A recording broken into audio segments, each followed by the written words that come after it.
हम में से बहुत से लोग प्रोफेशनल लेवल की एजुकेशन लेते हैं, बैचलर्स करते हैं, मास्टर्स करते हैं, उसके बाद पीएचडी तक भी जाते हैं।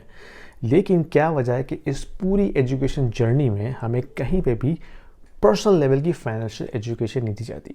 यानी कि हमें इन्वेस्टिंग कैसे करनी है, पहली बात तो ये कि इन्वेस्टिंग करनी क्यों है, कैसे करनी है, ये इंटरेस्ट रेट क्या होता है, ये किस तरह काम करता है, कैसे ये ऊपर नीचे जाता है, कौन इसको कंट्रोल कर रहा है, और ये जो बैंक्स हैं ये किस तरह पैसा छापते हैं, और एसेट क्या होता है, लाइबिलिटीज़ क्या होती हैं, डेट कहाँ लेना चाहिए कहाँ नहीं लेना चाहिए, ये गुड डेट क्या होता है, बैड डेट क्या होता है, ये तमाम चीज़ें हमें नहीं पढ़ाई जाती पूरी एजुकेशन जर्नी के अंदर।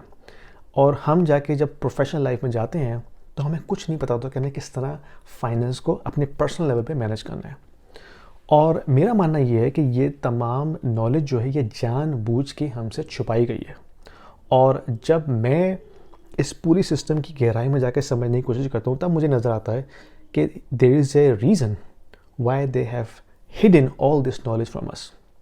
क्योंकि अगर आम आदमी को इस बारे में पता चल जाए कि ये बैंक कैसे काम करता है, ये पैसे कैसे छपते हैं बैंक के अंदर, तो इस दुनिया में रिवॉल्ट हो जाए, लोग सड़क पे आ जाएं। तो इस लेवल की हिडन इन्फॉर्मेशन है ये। और मैं आपको बताऊं, जो मेरे अपने सर्कल में लोग हैं जिनसे मैं बात करता हूं, तो 90% लोगों का अभी भी ये मानना है, ये बिलीफ है कि बैंक जो है वो गोल्ड, फिजिकल गोल्ड रिजर्व रख के पैसा छापता है।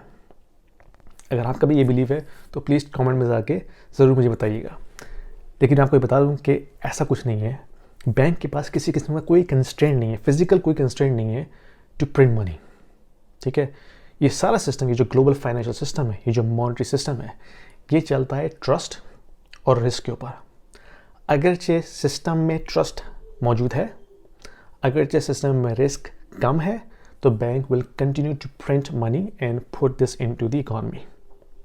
लेकिन अगर रिस्क बढ़ जाता है, risk means risk of being default बढ़ जाता है और ट्रस्ट ख़त्म हो जाता है, then it can stop banks to bring any more money in the system.